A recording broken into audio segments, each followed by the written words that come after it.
ನಮಸ್ಕಾರ. ಉಡುಪಿ ರುಚಿ ಯೂಟ್ಯೂಬ್ ಚಾನೆಲ್ಗೆ ಸ್ವಾಗತ. ಈ ವಿಡಿಯೋದಲ್ಲಿ ನಾನು ದಿಢೀರ್ ಉಪ್ಪಿನಕಾಯಿ ಯಾವ ರೀತಿ ಮಾಡೋದು ಅಂತ ಮಾಡಿ ತೋರಿಸ್ತಾ ಇದ್ದೀನಿ. ಈಗ ಮಾವಿನಕಾಯಿ ಸೀಸನ್ ಆಗಿರೋದ್ರಿಂದ ನಾನು ಎಳೆಯ ಅರ್ಧ ಮಾವಿನಕಾಯನ್ನು ತಗೊಂಡಿದ್ದೇನೆ. ಇದರಲ್ಲಿ ಅರ್ಧ ಕೆಜಿ ಇದೆ.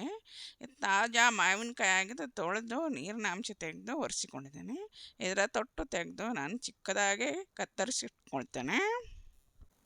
ದಿಢೀರ್ ಉಪ್ಪಿನಕಾಯಿ ಒಂದು 15 ದಿವಸಕ್ಕೆ ಬರುವಷ್ಟು ಒಂದು ಅರ್ಧ ಕೆ ಜಿ ಮಾವಿನಕಾಯಿಂದ ಉಪ್ಪಿನಕಾಯಿ ಮಾಡ್ತಾಯಿದ್ದೀನಿ. ಈ ಮಾವಿನಕಾಯಿಯನ್ನು ಸಣ್ಣದಾಗಿ ಕತ್ತರಿಸ್ತಾ ಇದ್ದೀನಿ. ಇನ್ಸ್ಟೆಂಟ್ ಮಾವಿನಕಾಯಿ ಉಪ್ಪಿನಕಾಯಿ ಮಾಡುವಾಗ ಆದಷ್ಟು ಚಿಕ್ಕದಾಗಿ ಕತ್ತರಿಸ್ಕೊಂಡು ಮಾಡಿದರೆ ಒಳ್ಳೆದಾಗ್ತದೆ. ನಮಗೆ ಆದಷ್ಟು ಬೇಗ ಉಪ್ಪಿನಕಾಯಿ ಬೇಕು. ಮಸಾಲ ಉಪ್ಪು ಎಲ್ಲ ಚೆನ್ನಾಗಿ ಬೇಗ ತಾಗುತ್ತೆ. ನೀವು ನಮ್ಮ ಚಾನೆಲ್ಗೆ ಹೊಸಬರಾಗಿದ್ದರೆ ಸಬ್ಸ್ಕ್ರೈಬ್ ಮಾಡ್ಕೊಳ್ಳಿ. ಇದರಿಂದ ನಾವು ವಿಡಿಯೋ ಮಾಡಿದಾಗ ನಿಮಗೆ ನೋಟಿಫಿಕೇಷನ್ ಬರ್ತದೆ. ಹಾಗೆ ನೀವು ಇಲ್ಲಿವರೆಗೆ ಮಾಡಿರುವ ವಿಡಿಯೋಗಳನ್ನು ಕೂಡ ನೋಡ್ಬೋದು. ಚಿಕ್ಕದಾಗಿ ಕತ್ತರಿಸಿರುವ ಎಲ್ಲ ಪೀಸನ್ನು ಒಂದು ಪಾತ್ರೆಗೆ ಹಾಕ್ಕೊಳ್ತೀನಿ.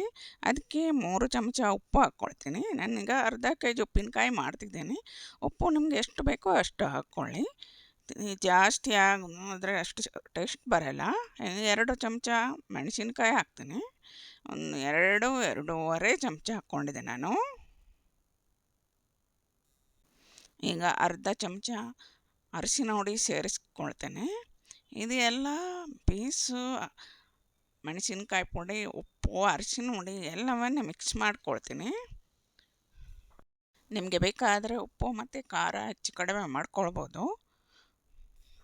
ಈಗ ನಾನು ಬಾಣಲೆಯನ್ನು ಬಿಸಿ ಮಾಡಿಬಿಟ್ಟು ಅದಕ್ಕೆ 2 ಚಮಚ ಸಾಸಿವೆ ಹಾಕಿ ಅದನ್ನು ಹುರ್ಕೊಳ್ತೇನೆ. ಅದು ಪರಿಮಳ ಬರುವವರೆಗೆ ಹುರಿತೀನಿ. ಇದಕ್ಕೆ ಈಗ ಅರ್ಧ ಚಮಚ ಮೆಂತ್ಯ ಹಾಕ್ಕೊಳ್ತೀನಿ.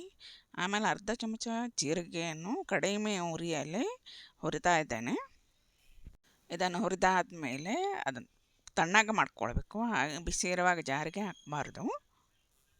ಇದನ್ನು ತಣ್ಣಗೆ ಮಾಡಿಕೊಂಡು ಒಂದು ಜಾರಿಗೆ ಹಾಕ್ಬಿಟ್ಟು ನಾನು ಪೌಡ್ರ್ ಮಾಡ್ಕೊಳ್ತೀನಿ. ಮಿಕ್ಸಿ ಜಾರ್ನಲ್ಲಿ ತೇವಾಂಶ ಇರಬಾರ್ದು. ನೋಡಿ, ಪೌಡ್ರ್ ರೆಡಿ ಆಗಿದೆ. ಇದನ್ನು ಈ ರೀತಿ ಪೌಡ್ರ್ ಮಾಡ್ಕೊಳ್ಬೇಕು. ಪೌಡ್ರ್ ಕಾಫಿ ಬಣ್ಣ ಥರ ಇದೆ. ಇದರಲ್ಲಿ ಮೆಂತ್ಯ, ಜೀರಿಗೆ ಹಾಗೂ ಸಾಸಿವೆ ಮಾತ್ರ ಸೇರಿಸ್ತಿದ್ದೇನೆ. ಈ ಪೌಡ್ರನ್ನು ನಾನು ಮಾವಿನಕಾಯಿ ಪೀಸಿಗೆ ಸೇರಿಸ್ತೇನೆ. ಅದನ್ನು ಚೆನ್ನಾಗಿ ಕಲಿಸ್ಕೊಳ್ತೇನೆ. ಯಾವುದೇ ರೀತಿ ತೇವಾಂಶ ಇಲ್ಲದ ಹಾಗೆ ನೋಡ್ಕೊಳ್ಬೇಕು. ತೇವಾಂಶ ಇದ್ದರೆ ಉಪ್ಪಿನಕಾಯಿ ಹಾಳಾಗಿಬಿಡ್ತದೆ. ಇದು ಒಂದು 15 ದಿವಸ ಬರುತ್ತೆ. ನೀವು ಫ್ರಿಜ್ಜಿನಲ್ಲಿ ಬೇಕಾದರೆ 1 ತಿಂಗಳವರೆಗೆ ಇಟ್ಕೊಳ್ಬೋದು.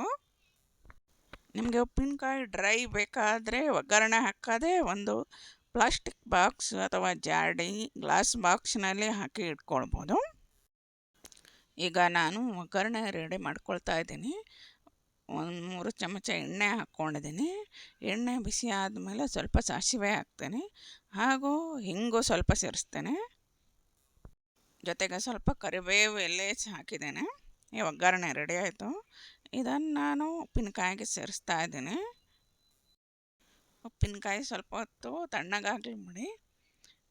ನಂತರ ಇದು ಒಂದು ಗಾಜಿನ ಬಾಟ್ಲಲ್ಲಿ ಅಥವಾ ಜಾಡಿ ಬಾಕ್ಸಿನಲ್ಲಿ ಹಾಕಿ ಇಟ್ಕೊಳ್ಬೋದು. ನನಗೆ ಅದು 15 ದಿವಸ ಬರ್ತದೆ. 1 ತಿಂಗಳು ಬೇಕಂದ್ರೆ ಇದನ್ನು ಫ್ರಿಜ್ಜಿನಲ್ಲಿ ಇಟ್ಕೊಳ್ಬೋದು.